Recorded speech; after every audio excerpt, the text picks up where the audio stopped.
Olá, cursistas! Sejam muito bem-vindos. Inicio nossa aula de hoje com um questionamento. Seria possível determinar com precisão quando termina a infância e começa a adolescência?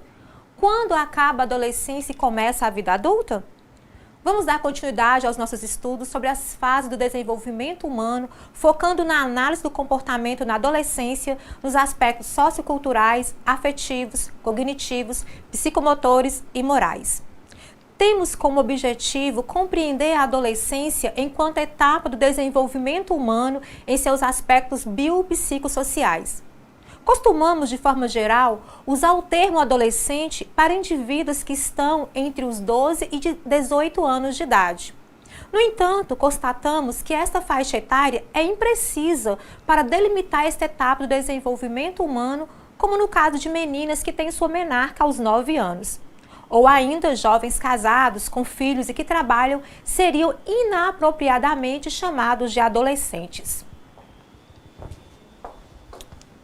Então, como entender a adolescência?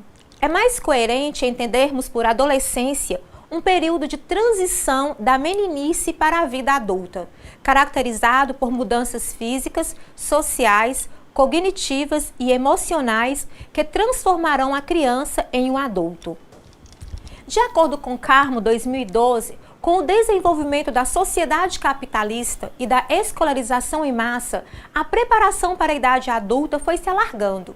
Na sociedade capitalista, o adolescente, apesar de se assemelhar mais ao adulto do que a criança, ainda não tem espaço para se inserir no mercado de trabalho. Convencionou-se então que esse seria um período de transição e de preparação para o mundo adulto. Mas o momento desta transição muda nas diferentes culturas e entre os indivíduos da mesma cultura. A passagem da infância para a vida adulta é tão importante que várias sociedades marcam esta passagem sob a forma de rituais. Mas, afinal, o que é a adolescência? O entendimento da adolescência como etapa importante no desenvolvimento humano surge no século XX, mesmo já sendo descrita na Grécia Antiga por Aristóteles. Este descrevia os jovens como apaixonados, irascíveis, capazes de serem arrebatados por seus impulsos. Mas nessa época não existia uma cultura adolescente como a de hoje. Nem a adolescência era entendida como um estágio particular do desenvolvimento até o final do século XIX. Hoje, a adolescência é considerada uma fase de transição entre a meninice e a vida adulta, que compreende, a grosso modo, dos 12 aos 20 anos de idade, de acordo com Palacios e Oliva, 2004. Isso porque algumas crianças já começam as transformações físicas aos 9 anos, como a menarca para as meninas, por exemplo.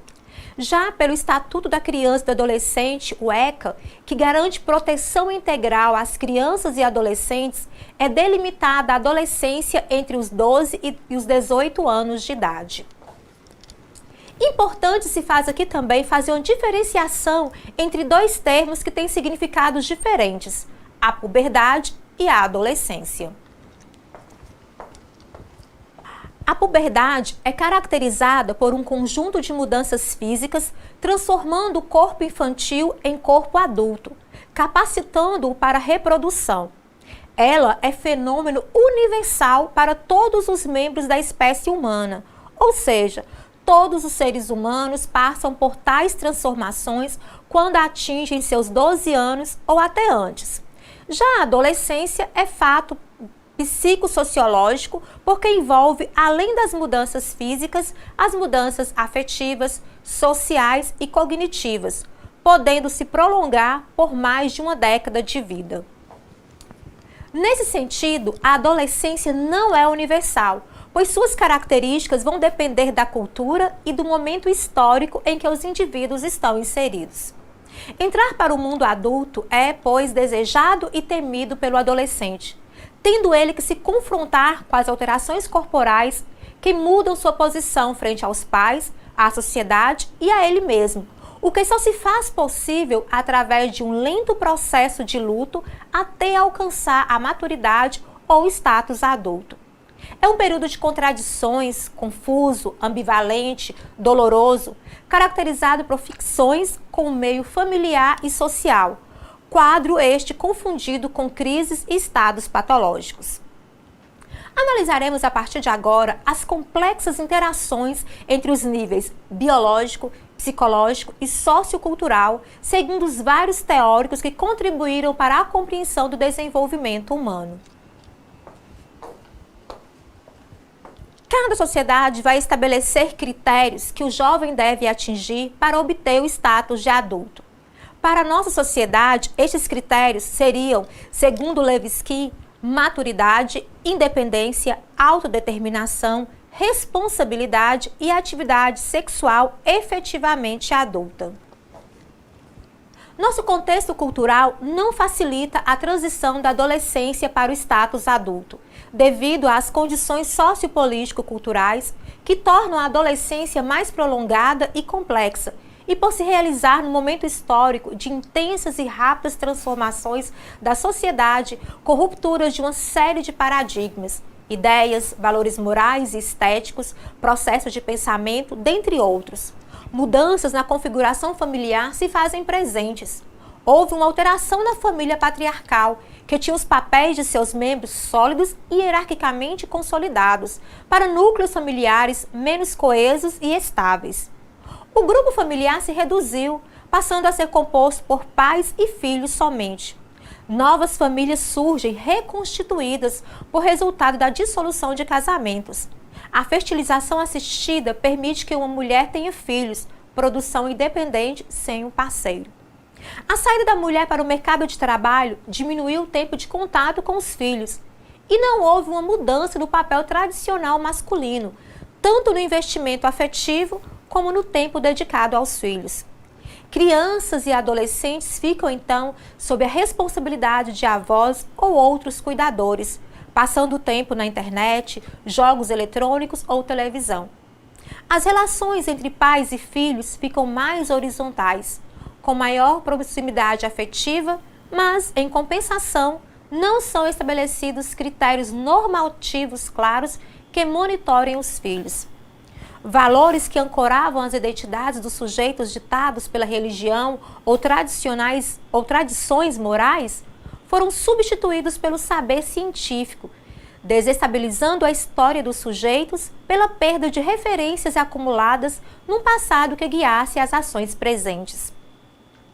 As mudanças na vida pública gerada pela sociedade de mercado e precarização das redes de apoio social geram um sentimento de incerteza e instabilidade quanto ao futuro, repercutindo profundamente na constituição das subjetividades e nas relações familiares e produzindo adoecimento pelo sofrimento psíquico.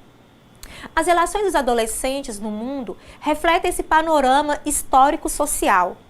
Suas identidades são construídas através do consumo de imagens breves e perenes. Vivem no dia a dia, já que a incerteza do futuro domina o cenário. Não se baseiam mais em tradições para planejar o futuro, pela transitoriedade ser a norma social. A rapidez da comunicação e a força do mercado de consumo alteraram a percepção do tempo. O tempo hoje é breve e valores relacionais. Por viverem numa cultura de produtos descartáveis e efêmeros, as relações entre as pessoas acabam tendo também tais características, tornando o próprio sujeito algo descartável, um objeto. Há uma modificação na forma de perceber a violência e a erótica em função de um processo de banalização frente à violência e sexualidade a que estão expostos, principalmente na mídia. E dentro desse panorama, pergunta-se quais são as mudanças físicas na adolescência. O processo de transformação corporal se dará de forma gradual durante vários anos na adolescência, produzindo mudanças bastante significativas, que terão impacto no nível psicológico, afetando a forma de pensar, agir e sentir dos adolescentes.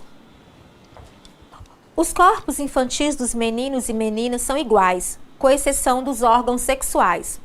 Com o decorrer da puberdade, os corpos masculinos e femininos irão se diferenciar, tanto em suas características sexuais primárias, órgãos reprodutores, quanto nas suas características sexuais secundárias, mudança de voz, pelo facial, alargamento dos ombros dos meninos, crescimento das mamas e alargamento dos quadris nas meninas. Todas as mudanças hormonais ocorridas nesta fase resultarão em mudanças nos órgãos sexuais e em outras mudanças no corpo, tais como mudança na altura, forma, músculos e gordura. O bebê cresce até 30 centímetros no seu primeiro ano de vida. Depois há um crescimento mais lento até chegar à puberdade, onde haverá o estirão de crescimento que pode chegar de 7 a 15 centímetros por ano durante vários anos. Após esse estirão, o adolescente aumentará de forma mais lenta sua altura e peso até chegar ao seu tamanho final como adulto. Ao mesmo tempo, haverá uma mudança na forma e proporção do corpo do adolescente de forma assimétrica. Primeiro crescerão as mãos e os pés até chegarem ao tamanho adulto. Depois crescerão os braços e pernas e o tronco de forma mais lenta. A cabeça e o rosto também mudam. As arcadas dentárias crescem para frente e torna-se mais proeminente a testa, que dá uma aparência óssea e angulosa, principalmente nos meninos. Meninos e meninas tornam-se mais fortes na adolescência porque as fibras musculares e os tecidos ósseos crescem rapidamente, mas isto é mais evidente nos meninos. Apesar de grande parte dessa diferença entre homens e mulheres serem resultado de diferenças hormonais, o contraste torna-se maior devido aos níveis de exercícios físicos na adolescência. De modo geral, durante e após a puberdade, há um aumento na proporção de gordura entre as meninas e uma redução entre os meninos, mesmo quando comparados às meninas que praticam exercícios físicos. Na puberdade, há também um aumento em vários órgãos do corpo, principalmente o coração e pulmões, o que também contribui para aumentar a força física, velocidade e resistência mais para os meninos do que para as meninas.